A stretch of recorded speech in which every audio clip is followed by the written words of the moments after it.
see. Maybe it's time humanity gets another chance at being its best self.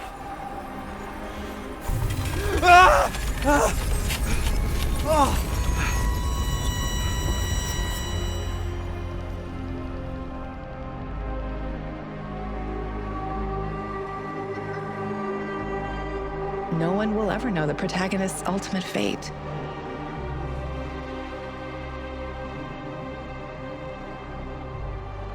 When he disappeared, a wave of monsters poured into our world through the interdimensional gate, turning Pripyat into a permanent war zone.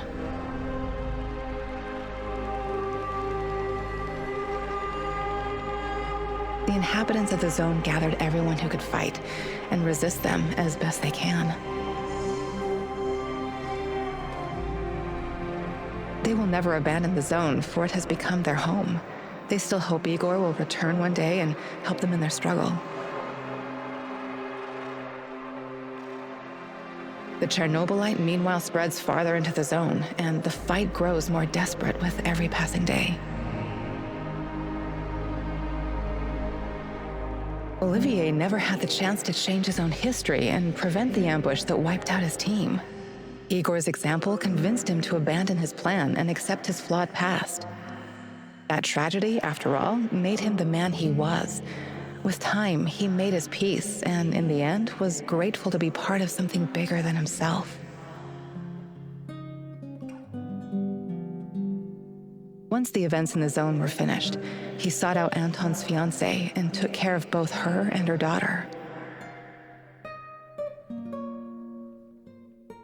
In spite of his flaws, Olivier will always be remembered in the zone for his courage and grit. Mikhail's life was always full of violence.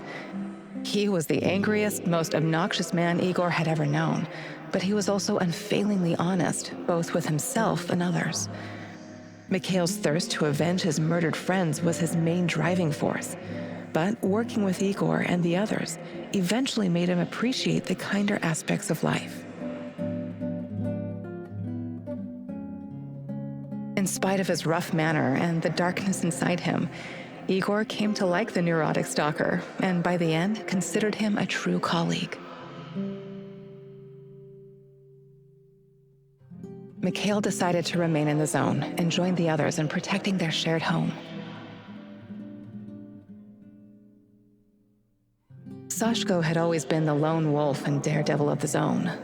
Life had always been harsh for him, and he learned the hard way to rely only on himself. His crusade against NAR began with a desire for closure regarding his brother Ruslan's death, but Igor's quest to find Tatiana was what kept him going until the finish line.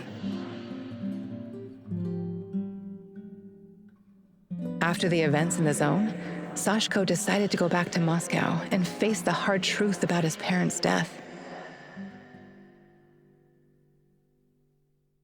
Eventually, he would return to Pripyat, which became his second home. Tarakon's fight against the Rat King has reached an end. Having barely survived the zone, he realized his time was up. Now, someone else must carry the torch and defeat the evil lurking in the power plant. But Tarakon wasn't worried. After all, he had prepared Igor and others well. Tarakon's true identity was never discovered. Was he a madman, a saint, a spy? Perhaps he was all of these, or perhaps none of them.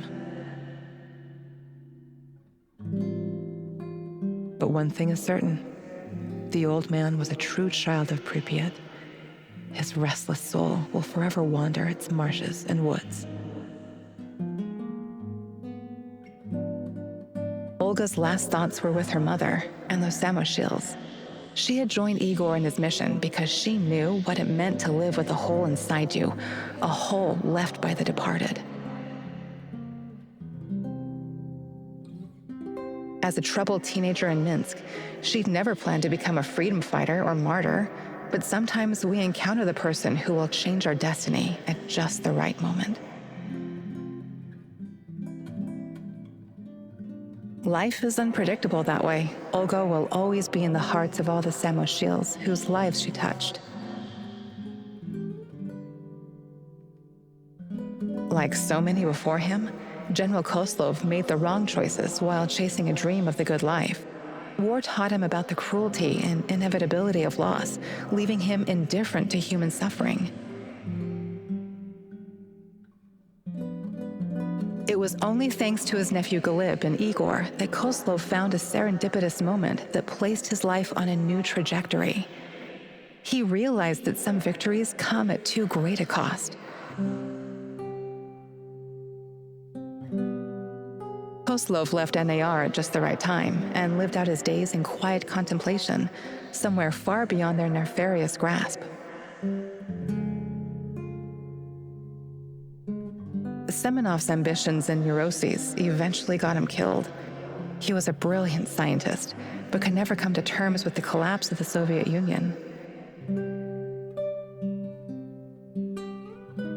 Though not a devout communist, Semenov could not stomach the chaotic aftermath, for it reflected the emptiness of his own heart.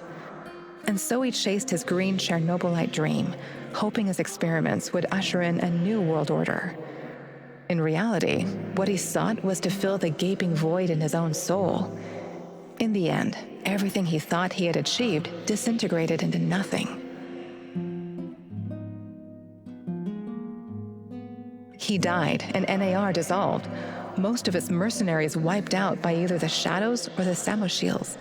All that remains of NAR in the zone are the empty barracks and derelict labs, stark reminders of a misguided ambition based on human misery. Faced with staggering losses, the shareholders halted all funding.